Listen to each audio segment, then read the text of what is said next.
Good afternoon, good morning, good evening, wherever you're at. It's been a while. Welcome new subscribers, old timers, and old timer. I just wanted to get on here, and I ain't made a video in forever. Figured I'd get on here and see how everybody was doing, let you know I'm doing good. Work. That's all I do. Got a lot of projects going on, a lot of orders, draw knives, a lot of Paps knives, draw knives, got a lot of them. I already mentioned that, but I'm gonna tell you, I really think them things are nice and they're really taking off. I've got boxes and boxes of knives I'm working on.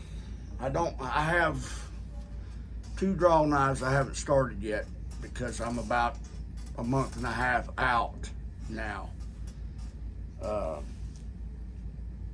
I've got, well, as you can see, I've got custom knives everywhere.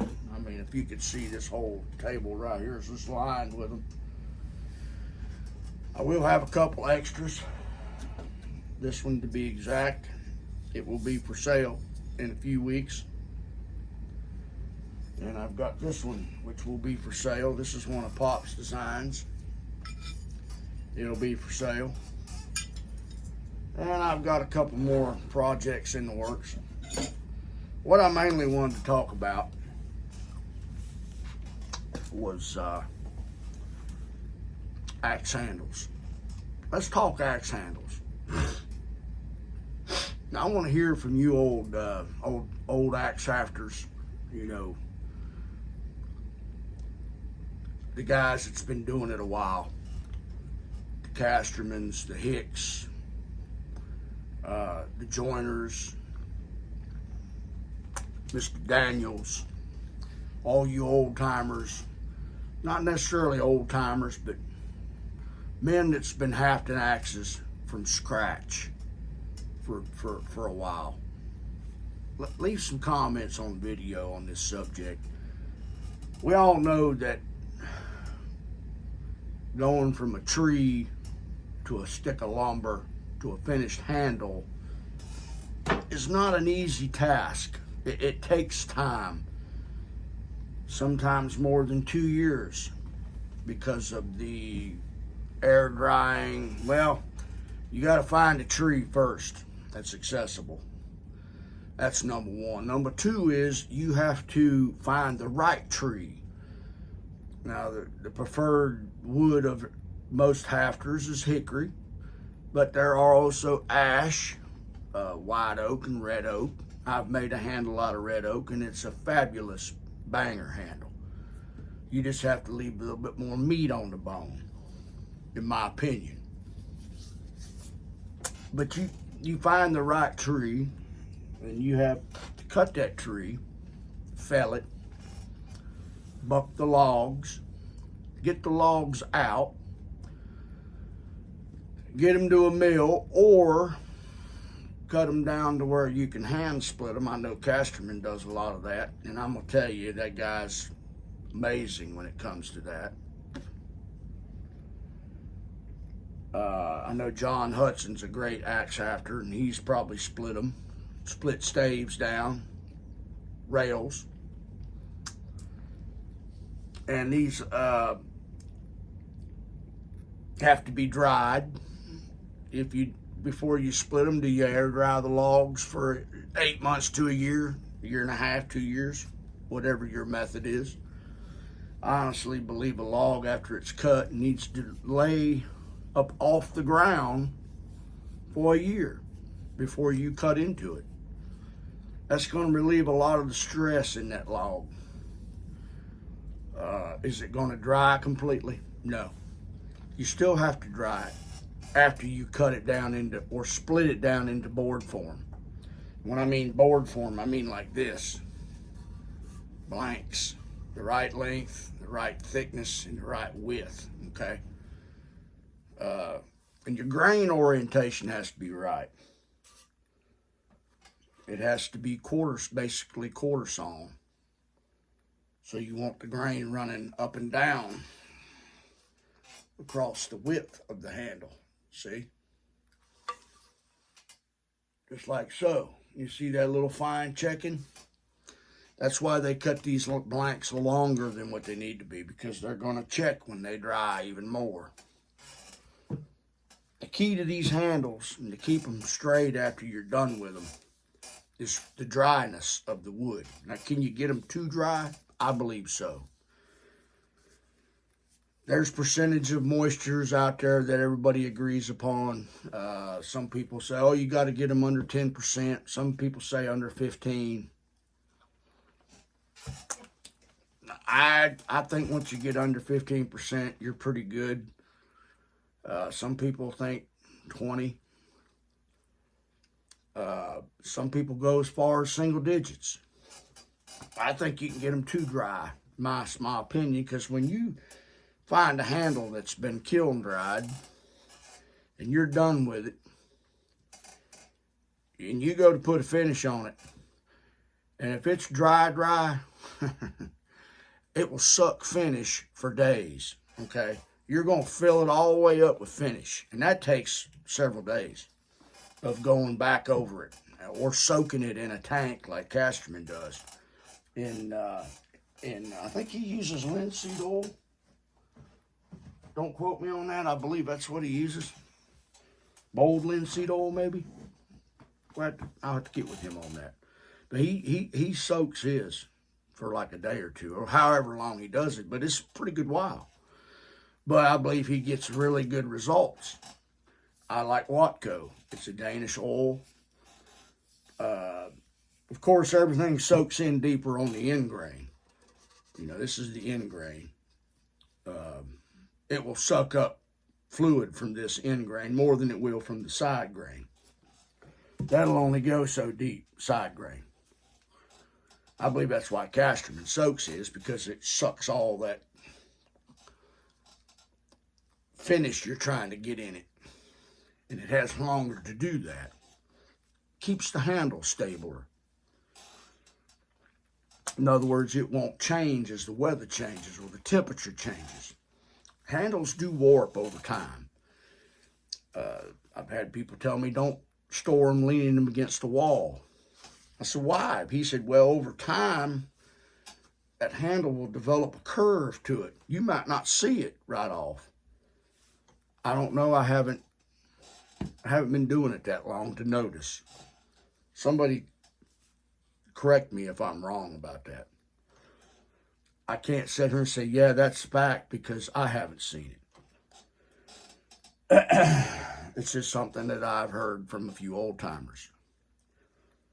But axes take time. Handles just take forever to make.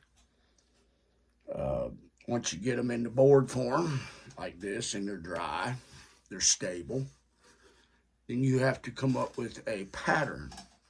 You may have several old axes, handles, that you use for your patterns. You may buy a handle from a company or from an individual. If they don't have a patent right on that, you're more than welcome to use it. I wouldn't recommend that, but that's just my opinion. But if there's a patent on it, you have to make subtle changes so it's not exactly like the one you're copying. And I don't think there's nothing wrong with that. You personalize it to make it yours. And that's what I do. I'm not in the business of making handles and selling them. I like to make handles from scratch because I enjoy it. I think that I have a personal preference on what I like in a curve or straight. I believe there's room for both in your axe collection. And I believe there's room for a combination of the two. A straight handle with some curve. Not let's say a French curve or something like a 30C, which is a fine handle. Or a Killinger makes a beautiful handle. Jeff Schroeder puts out some of the finest axes from Killinger and Honaker that I've ever seen. He's got several on his website right now for sale that I believe he's got a Plum Tassie on there, 4.5 pound, Killinger handle. I don't know if it's gone yet, but if it's not, I'm going to tell you, that makes somebody a fine axe. It don't get much better than that. Kenny Fuller has a nice axe. Knows exactly what he's doing. Knows what he likes. Great woodsman. He knows what an axe should feel like in the hand. He does it every day. He splits wood. He fells timber. He's well-rounded in all areas. Sawing, cutting, chopping, bucking, whatever. You can plug him in anywhere in the industry and he would take off on the ground running. Josh Hicks knows. He's done this for years. As a matter of fact, that's where this came from. He was gracious enough to donate to me a few pieces of hickory that I don't have access to yet. Come out of Pennsylvania. Not sure what kind of hickory it is. It may be, I don't know if it's a smooth bark or a shell bark, pig nut. I think it's pig nut. I'll have to get with him on that and see. But I know one thing. It's got some clean grain in it. Not many defects. Now, those are saw marks. But you can see the grain in that is pretty clean. No knots that I can see nowhere. The grain's oriented right. And most of these blocks for a single or a double bit are probably going to be 9/4 thick. Well, in layman's terms, the thickness of these are 2 1/8, 2 1/4. You can get by with that. The width is the width of the eye. That's the most important part. They need to be at least 3. This blank needs to be 3 inches, just a shade over. So reason being is, I can take and cover most eyes and curves with that width, okay? No matter what you want to do, how you want to design it, it'll work for a double or a single bit. And the length, of course, is personal preference. A lot of people like 30 for single bits, 32 for singles. Some bigger guys, taller, heavier guys like the 34s and 36s. Some even longer. It's not unheard of for a man to want a 40-inch axe handle. Big man. Most double bits are longer than single bits. You generate more head speed. Me, I like a 28, 30-inch handle. I'm a short guy, stocky. So, you always overcut these. Say you want a 30-inch handle out of this blank, cut it 34 or 36 inches. It's going to check a little bit. You want to remove that check. Just take your radial arm saw or hand saw. If you ain't got no power tools, use hand tools. Just takes longer. You're going to lose several inches at the end of this anyway. You want to. Simple fact that there's checking, okay? There'll be little micro checks. See them? You don't want that in your finished product. So make them longer. Takes time. So you've got the tree down, you've got your waiting time for drying on the log. You've got your log either band milled or split. You've got to work it on down to this board form. Got a planer, you run it through a planer, or you're using old school draw knife, get them flat. That takes time. So you're into a piece of wood like this for over 1.5 years. If you kiln dry them, longer. These are kiln dried, okay? I'm not used to using kiln dried lumber. I usually just let them air dry for a longer period of time. Kiln drying speeds that process up. So when you go on a website and you see a handle for sale that's $30, $40, $50, you're thinking, man, that's a lot of money. Well, it is a lot of money for an axe handle. I can go down here at the hardware store, buy one for $12.98. It's a straight handle, traditional handle. Made on a duplicator. Just like Whiskey River gets their handles, they're made from a duplicator. I think Bucking has his made on a duplicator from the Amish country. The Amish make fine axes. That's who makes most of the axes in this country. These axe handles are made by the Amish. There's a few independents out there that don't. Hey, buddy. Just give me a second. Where was we? Axe handles. I had to take care of my young protege, you know. The old rooster. He ain't been doing too good lately. He's been sick with the virus and all that nasty throwing up stuff. So we got to look after him. He is continuing some artwork on some newer leather strops. I'm going to bring a bunch of them to Tazapalooza, and we'll see if we can't generate some more interest in that. He's excited. Yeah, axe handles. I think, can we get axe handles pretty decent at hardware stores? Yeah. If you just want something to do a replacement from a store-bought handle, let's say you go to the hardware store, local hardware store, and you buy an axe. It's got a wooden handle. And you're just using it every once in a while, chances are you're going to miss swing or break it or crack it. Let's say you want to take on the task of replacing it yourself. Nothing wrong with that. You can go to the store, take the old head with you, find a handle, bring it home. And let's just say you're really not sure what to do, you can bring up a YouTube video. That's what I do. I make videos to try to help people.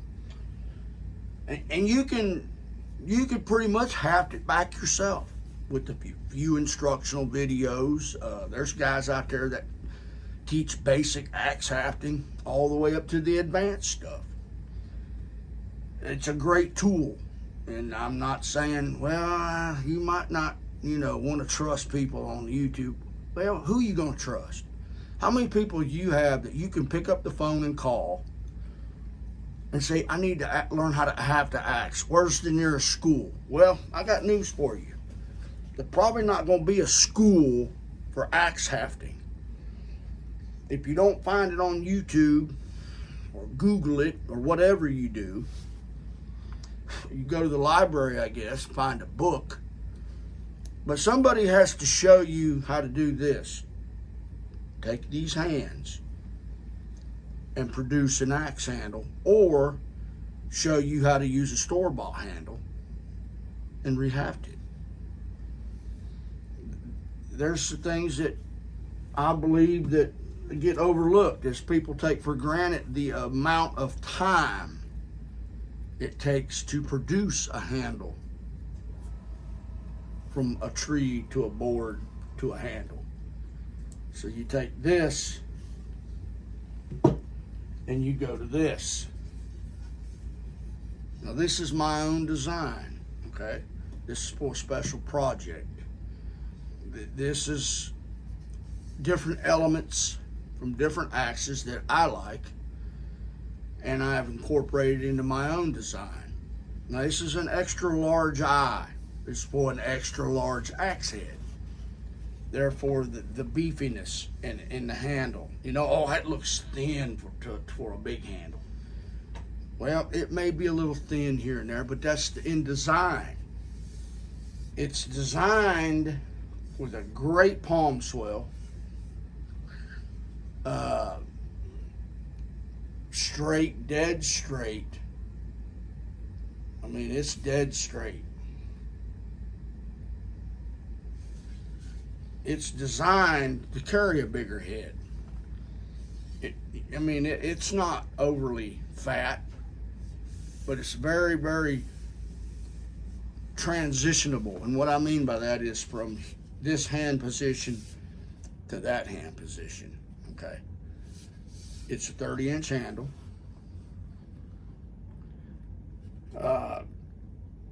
People say, well, you bought that, or you copied that from a Whiskey River or a Killinger, or you copied that from a Hick stick or something that Casterman made. No, I didn't, because I have a witness that helped me design it. We both put our heads together and we come up with a design that we like. It's personal preference, but it takes hours to go from this to that, okay? That's why I don't do it for a living. I'm not making these to sell.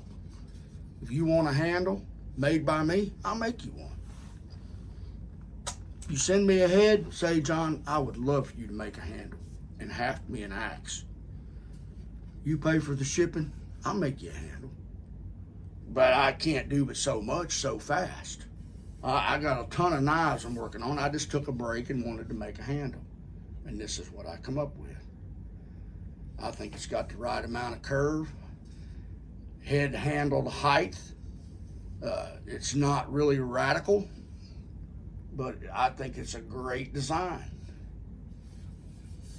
We'll see when the man hafts it and tests it. I don't have to haft this one. I'm sending this one off. Somebody else will do that. I just want to talk handles.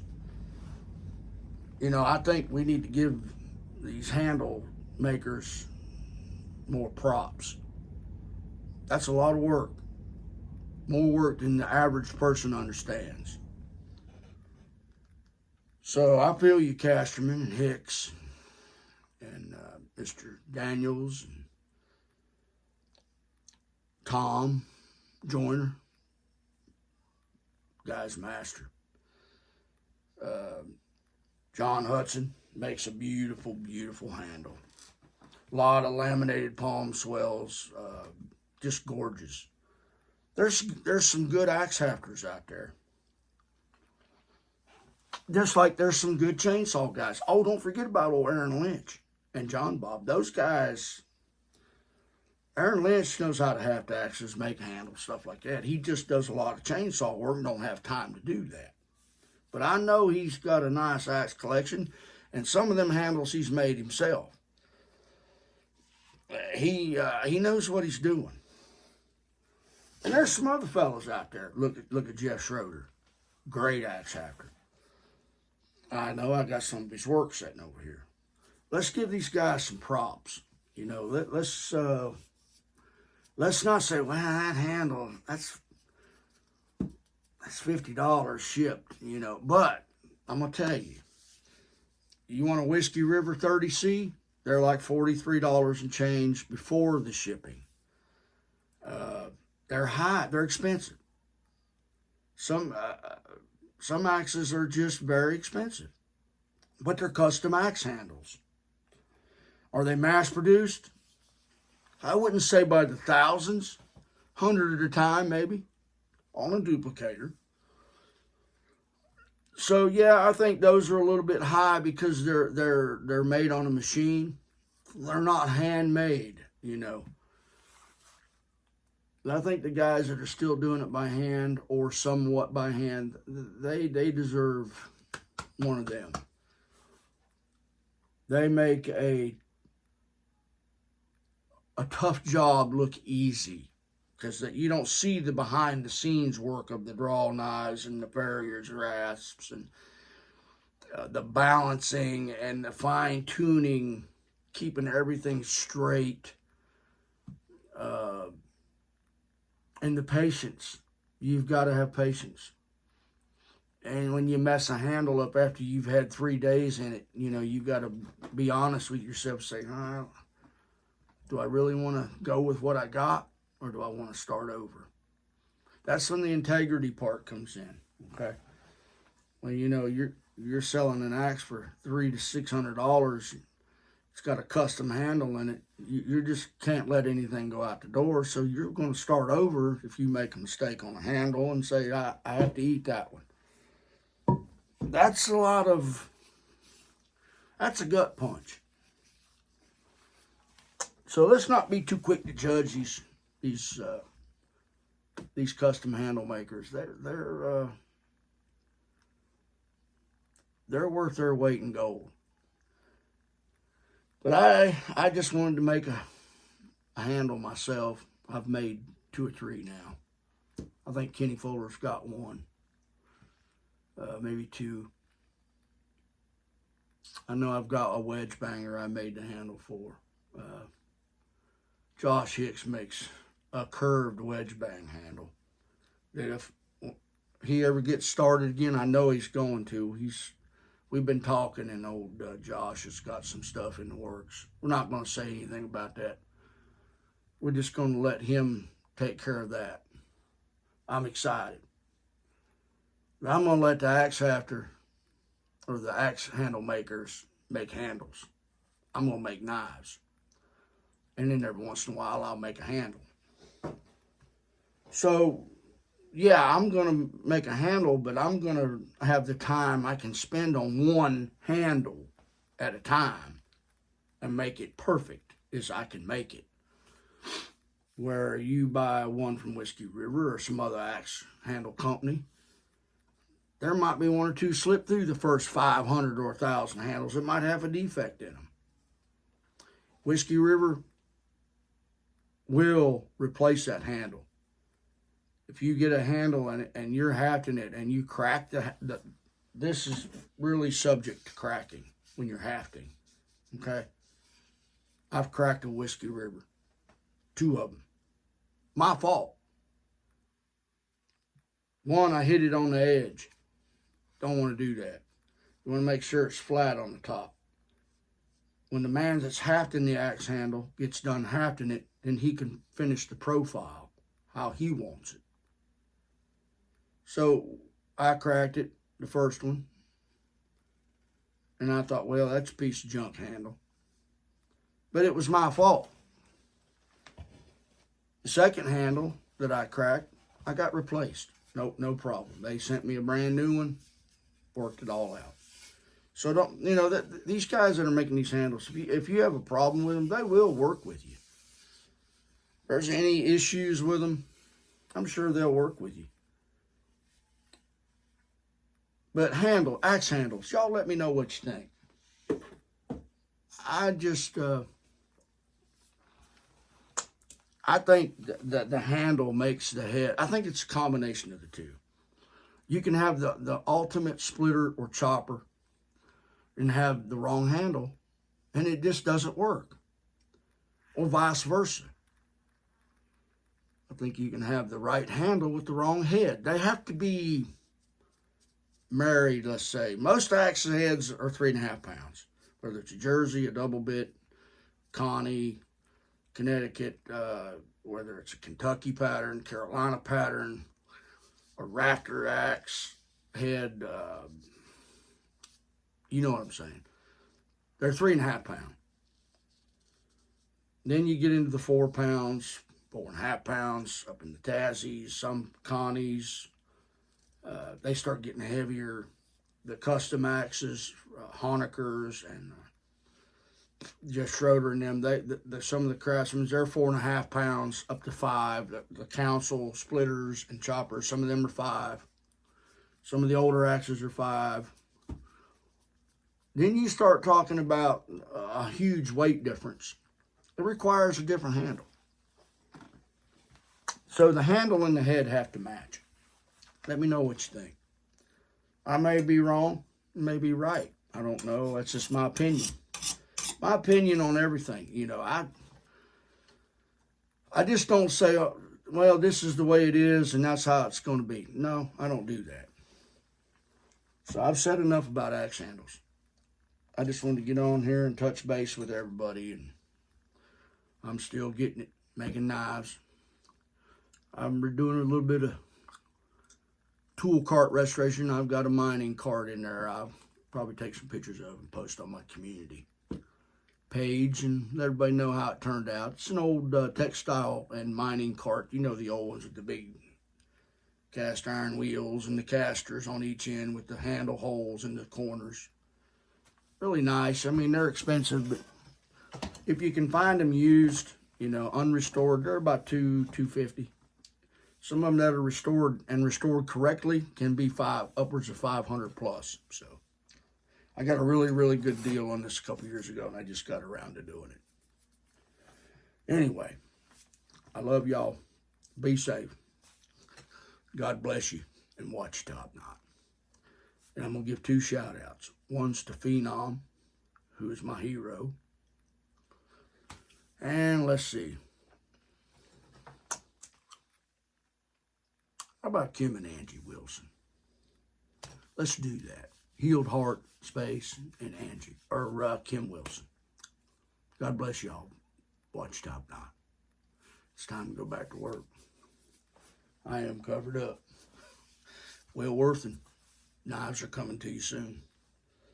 Brandon Lloyd, Goats, Russ Hall, Big C, Dubs. Oh, Ozdat, almost done. Daniel Atkins, it's coming at you. The Norwick Way, Josh Hicks, all you guys, they're coming. I'm working on them. Sometimes life gets in the way. Pals.